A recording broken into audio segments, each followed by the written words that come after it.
L'adaptation au changement climatique et sécurité alimentaire en zone côtière. On va parler d'un cas spécifique de la Tunisie, qui est l'ingéniosité des gens et des agriculteurs de la région de Ras El Melh, qui est au nord-ouest du golfe de Tunis. Les risques climatiques qui sont dus à plusieurs effets, essentiellement l'augmentation de la température de l'air, l'élévation du niveau de la mer, l'élévation accélérée du niveau de la mer, l'augmentation de la température de l'eau, l'intensification des effets extrêmes dus aux tempêtes, aux sécheresses, mais aussi aux pluies intenses et aux surcotes liées à des tempêtes de vent, vont provoquer des impacts non négligeables sur la zone côtière et en lien direct avec la sécurité alimentaire et l'agriculture.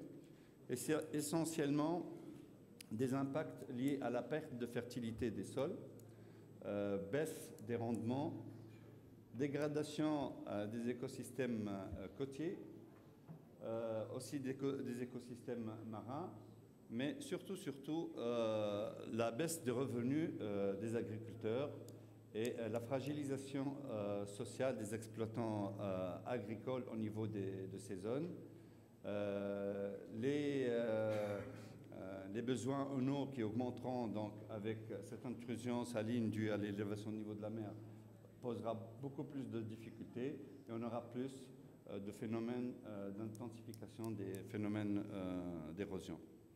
Alors, qu'est-ce qui se passe sur le littoral tunisien? Une étude qui a été menée par le PNUD et une étude qui a été menée par le PNUD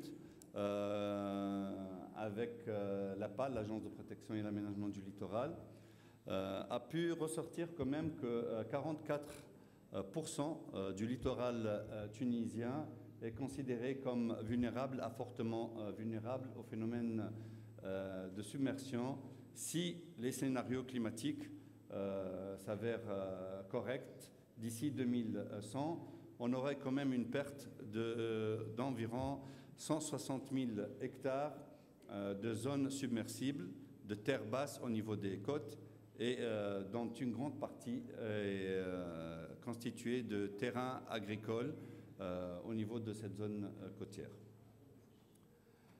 Sur la répartition géographique des terres à vocation agricole qui seraient éventuellement perdues d'ici 2100 suite à une élévation d'1 mètre du niveau de la mer, on estime qu'on perdrait éventuellement 32 000 hectares de superficie agricole en zone côtière, avec quand même un pourcentage élevé au niveau du golfe de Tunis de 24% et au niveau des îles, ce qui est tout à fait logique parce que les îles, c'est des espaces généralement plats, à part la Galite et Zambra. Donc les autres espaces qui sont généralement plats subissent de plein fouet la submersion et on risque d'avoir une perte de 22,84% des terrains agricoles au niveau de ces îles. En ce qui concerne la ressource eau, c'est pareil. Les aquifères côtiers au niveau des zones côtières sont très menacés. Essentiellement, il y a quand même un épuisement de ces aquifères par l'utilisation intensive pour les besoins agricoles et autres, mais aussi par cet effet d'élévation au niveau de la mer qui risque de faire avancer le biseau salin et donc de saliniser ces aquifères côtiers. Pour Ras El Melh, maintenant, ce qui a été mené au niveau du projet Résilience côtière entre le PNUD et la PAL, allez-y, avancez. Nous avons quand même une estimation assez forte sur les superficies potentiellement submersibles, avec autour de 15 000 hectares. Et au niveau de la zone de Ras El Melh, on est autour de 2 300 hectares éventuellement submersibles et une surface agricole perdue d'environ 11 000 hectares, ce qui est très important pour une zone aussi vulnérable économiquement, mais aussi où 53% de la population pratique l'agriculture et a essentiellement ses sources de revenus et sa sécurité alimentaire essentiellement de cette activité agricole. Qu'est-ce qui se passe au niveau des polders gagnés sur la mer, au niveau de la Sabra de Sidi Al Makki, pour les gens qui connaissent la zone de Ras El Melh, qui est une technique très particulière de la zone.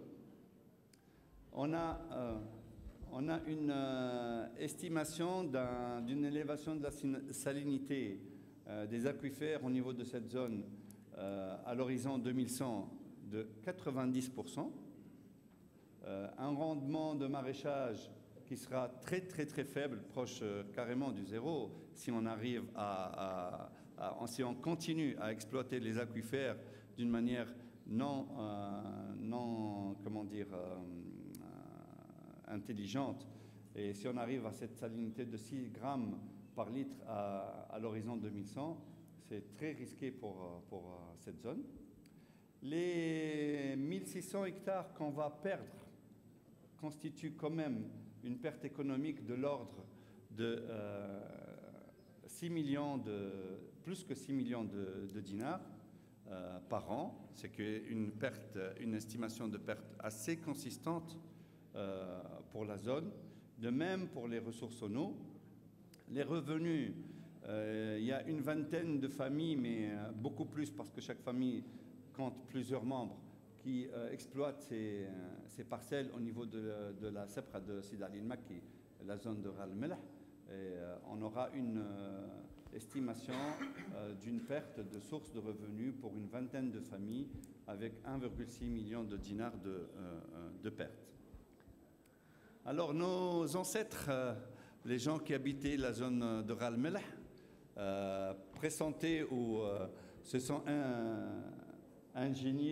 ingénieusement préparés à ça. Donc ils avaient leurs techniques d'adaptation au niveau local. C'est des techniques très simples mais très ingénieuses qui leur permettaient de survivre, et on devrait pouvoir les aider à garder ces techniques-là pour pouvoir assurer la survie de ces Gtaya au niveau de Ras El Melh, et qui est une survie qui prend en compte les impacts futurs du changement climatique. Nous avons un petit film qu'on pourrait voir sur comment agissent nos agriculteurs au niveau de cette zone depuis le XVIIe siècle pour essayer de trouver des solutions à l'étroitesse de la zone et au manque de terrain agricole et de ressources en eau. Est-ce qu'on peut avoir le son ? Situé au nord-est de la Tunisie, Ras El Melh est un village de 5000 habitants, pris en étau entre le Jbel Nadour et les zones humides, composé de lagunes et de 9 km de côte. Au XVIIe siècle, pour faire face à la rareté des terres agricoles et au manque d'eau douce, les habitants de Ras El Melh ont adopté 2 techniques innovantes, empruntées des migrants venus d'Andalousie. L'aménagement de terrasses sur le Jbel pour y planter des arbres fruitiers. Et l'aménagement des sabras, ces étendues de terre à fond plat et salé, inadaptées à la culture, en terrain agricole, qu'on appelle aujourd'hui Ch'tout et Getraya. Reliées à la mer, ces zones humides sont sous l'influence d'une marée de faible amplitude, d'une dizaine de centimètres environ, qui compte un intervalle de 6 heures entre les hautes et les basses mers.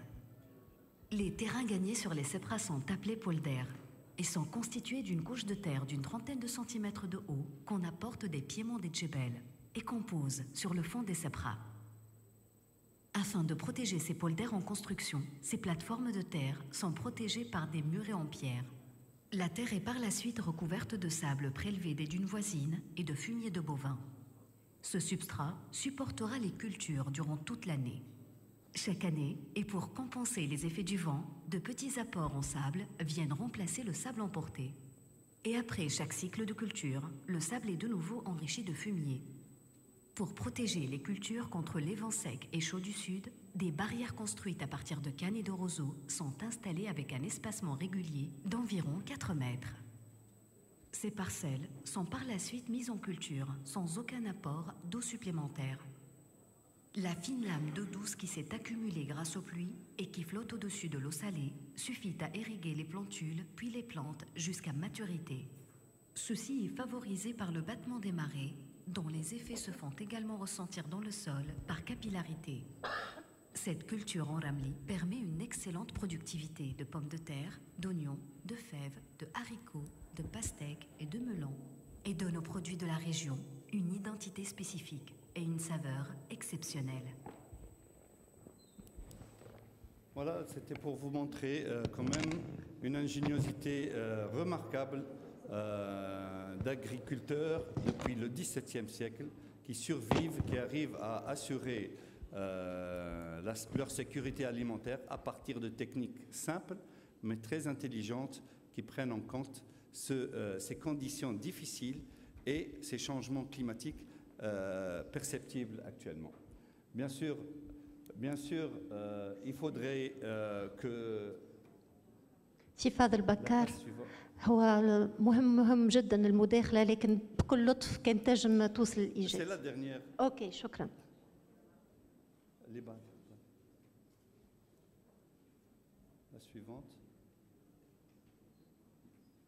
Voilà, donc je voulais juste terminer par ça parce qu'il y a quand même des défis à relever au niveau de cette zone pour que les gens continuent à assurer cette sécurité alimentaire, ces revenus supplémentaires, ces revenus à partir des terres agricoles. Mais il faut quand même être conscient que ces techniques-là, malgré qu'elles soient ancestrales et très utilisées, il y a des risques maintenant parce qu'il y a des jeunes qui partent, il y a des nouvelles utilisations de pesticides, d'insecticides qui risquent de diminuer un peu la valeur marchande de ces produits agricoles. Il y a aussi notre appui à nous tous pour les aider à trouver une plus-value à leurs marchandises, vu cette ingéniosité qu'ils mettent en œuvre pour la production agricole. Et donc, on est en train de travailler un peu avec la FAO sur une labellisation CIPAM de ces produits-là. Et j'espère qu'on pourra aider à créer une labellisation et une plus-value pour les produits de la zone de Ralmela. Voilà, merci. شكرا.